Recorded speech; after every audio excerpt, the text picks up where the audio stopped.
Hola, buenas tardes. El día de hoy estamos realizando una entrevista sobre enfermedades de transmisión sexual. Mi nombre es Dayana Estrellita. El día de hoy nos encontramos con Silvio Abraham Fernández Tello.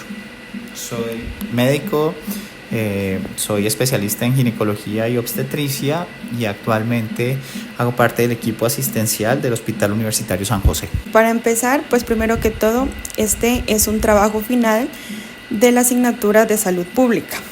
Vamos a hacer la entrevista iniciando con la primera pregunta: ¿qué es una enfermedad de transmisión sexual? Una enfermedad de transmisión sexual, como su nombre lo dice, es una enfermedad o es una serie de signos y síntomas relacionados con el contacto sexual.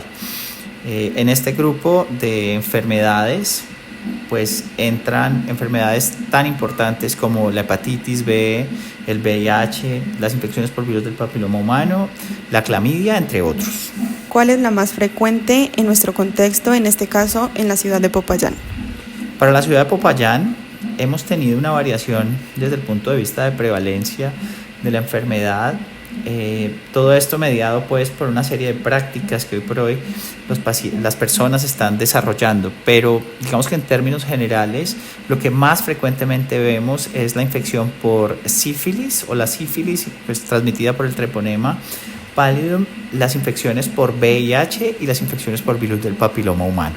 ¿Cuál es la epidemiología de estas enfermedades, pues a diferencia entre los hombres y mujeres y pues sus respectivas edades? Para el caso de las mujeres, que es la especialidad a la que yo me dedico, es bastante frecuente la infección por virus del papiloma humano, que como ustedes bien saben está relacionada directamente con el desarrollo de cáncer del cuello uterino. Por eso es tan importante que las mujeres que nos estén escuchando hoy hagan sus citologías o las tamizaciones si tienen más de 25 o 30 años para determinar si tienen o no el virus del papiloma humano. Lo siguiente es las infecciones, como les decía, por treponema pallidum, que es lo que produce la sífilis, infecciones que atañen al sistema genital en primera instancia para después diseminarse, comprometiendo pues el sistema nervioso y el sistema cardiovascular. Y por último, las infecciones como la hepatitis B y el VIH, que de alguna manera se están controlando por preparados que hay ahora que se están utilizando previos al coito o ante la interacción sexual, que se llama la PrEP, que es una medicación relativamente moderna que ha disminuido un poco la tasa de infección, pero ha promovido pues que se dejen de utilizar barreras como el preservativo durante las relaciones, y eso favorece el aumento en la cantidad de casos de sífilis y las enfermedades que anteriormente les estaba denotando. ¿Cuáles son los síntomas más frecuentes por estas enfermedades?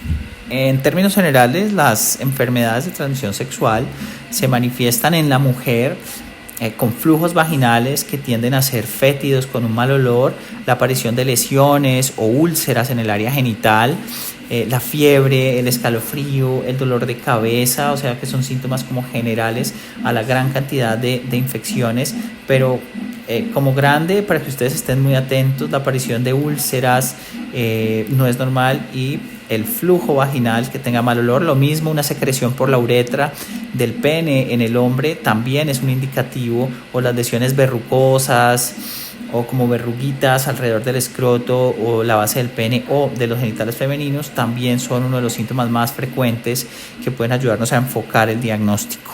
¿Cuáles son los mecanismos de transmisión diferentes al coito vaginal? Esa pregunta es muy importante porque hoy por hoy tenemos mucha población diversa que no practica el coito y aún así tiene infecciones por enfermedades de transmisión sexual.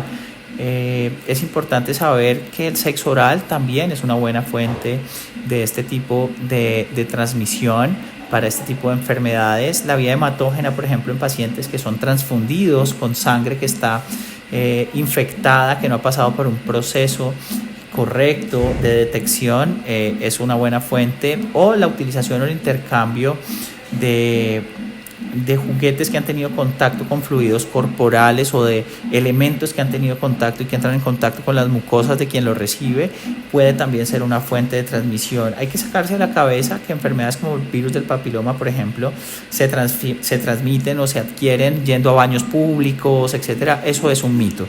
Realmente se necesita tener contacto directo con secreciones dentro de una piel que tenga alguna solución de continuidad, es decir, una raspada, una fisura, etcétera, etcétera, o directamente por el contacto sexual. Pero como estamos hablando de los mecanismos que no son sexuales, pues el contacto, por ejemplo, con la piel para el caso de la hepatitis B puede ser una buena fuente de ingreso del virus para infectar a la persona que lo recibe. Para terminar, ¿cuáles serían las recomendaciones para prevenir todas estas enfermedades? Pues básicamente es importante que seamos responsables con nuestra sexualidad, que tratemos de tener una sola pareja y que cuando se vayan a tener las relaciones coitales se utilicen las medidas protectoras adecuadas, como por ejemplo el uso del condón masculino o femenino, no tener múltiples parejas sin protección y además pues estar muy atentos de los cambios que pueden estar teniendo lugar en nuestros cuerpos o en la persona con la que vamos a estar. Muchas gracias.